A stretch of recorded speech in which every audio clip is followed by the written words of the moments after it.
What is up, you guys? It's Allie, and I'm here with another episode of Let's Dive In. Today, we're going to be talking about the tricky situation around the Captain Marvel movie. I've been watching a ton of reviews on it because I really wanted to see what people's opinions were on this film. The Rotten Tomatoes score is somewhere in the low 80s at this point, which is, fairly decent, fresh, obviously.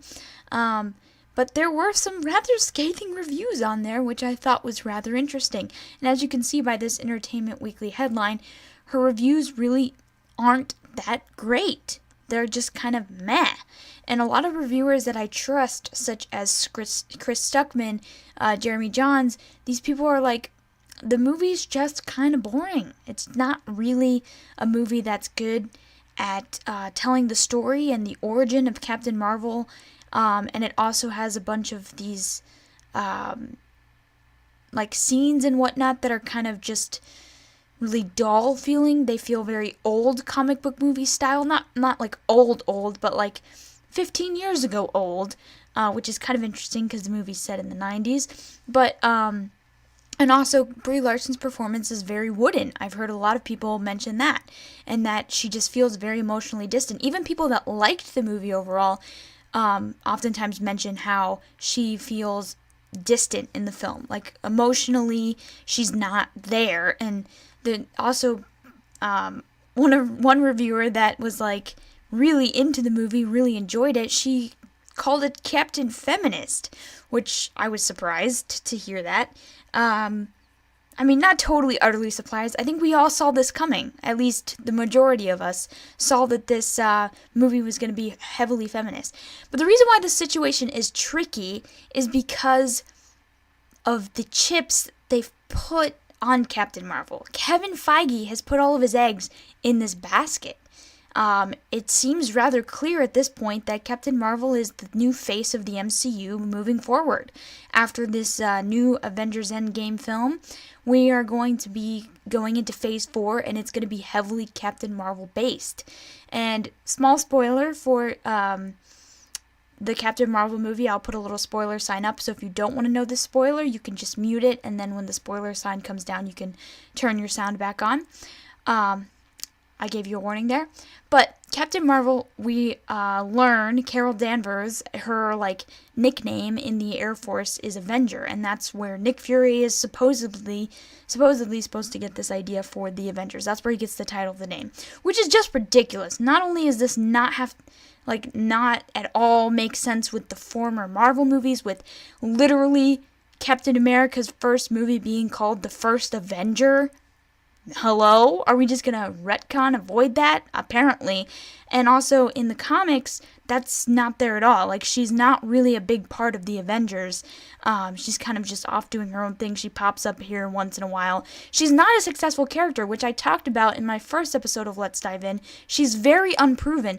Marvel just seems to keep pushing her out there, which is really annoying to me because it's just not working, okay? She's not a very likable character, and even people that liked the movie say how she's a Mary Sue in her own movie, which sucks. That's not fun. I don't want to watch a Mary Sue. I'm sorry. That was the problem I had with the Star Wars films, the new ones with Rey, and this weird fight at the end of the first one where she was just able to do these Jedi mind tricks and all this stuff, and it's hello? What?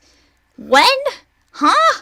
And that's how it is with Captain Marvel, apparently, which is just something that I feel like we saw coming with the trailers. That was why I was not impressed with the trailers, because I saw this coming. And I'm not going to be surprised if this movie does not do well at the box office, guys. I'm really not. It's Captain Feminism. Who wants to watch Captain Feminism? People that obviously agree with that movement or agree with that ideology. But people that don't, they don't want this crammed down their throat, and I don't blame them. But yeah, so even people that do come from that viewpoint had problems with the film. And one of the most surprising reviews to me was Screen Junkie's news reviews of this film, which was surprisingly negative. They had a few positive things to talk about, but they had quite a few negative things to mention about the film, and kind of just showing how it's really not that great. It's just kind of like, at one point, I even think Dan Burrell calls it worse than Thor: The Dark World, which everyone pretty much unanimously believes to be the worst Marvel movie ever made. So for him to say that Thor: The Dark World is better than Captain Marvel, that just tells me enough right there. But yeah, guys, this is a really tricky situation, just kind of all because of this political undertones and social undertones that are dealing with this. People are really going to just get really uptight and aggravated with people that have problems with the film and people that cheer on the film. It's just a toxic situation, and I don't like saying that word toxic because it's just overused at this point, but it really is, because both sides are very seemingly mad at each other. And the thing that comes out to me is the fact that this doesn't have to happen. Just take Wonder Woman as an example. This kind of hatred towards each group and each position and whatnot, and kind of, positioning people and whatnot in different corners, it doesn't have to happen. Wonder Woman was a unifier for the DC universe, and that was awesome. It was so good to see that happen, and it wasn't something that pushed away a certain group of people because they weren't supposed to see this movie and it's not made for them. It unified people, and that's what a superhero is supposed to do. And that's why Wonder Woman was honestly so great, and my favorite film of the year 2017. But yeah, guys, that's this kind of overview of this crazy, tricky situation around Captain Marvel. I think it'll still do well at the box office. That Marvel brand is, there for a reason, and they've put their work in to this point to make it a successful movie. And, Avengers Endgame is obviously going to do so well, because who's not going to go see that? I mean, I'm going to go see that for sure. Even if I don't see Captain Marvel, I'm for sure going to go see Avengers Endgame. And I've already heard from several reviewers, you don't even have to see Captain Marvel, because other than from one end credit scene, there's really no tie-in to Avengers other than that one spoiler that I mentioned before, which I won't mention again so that you don't have to hear it if you don't want to get spoiled for the film.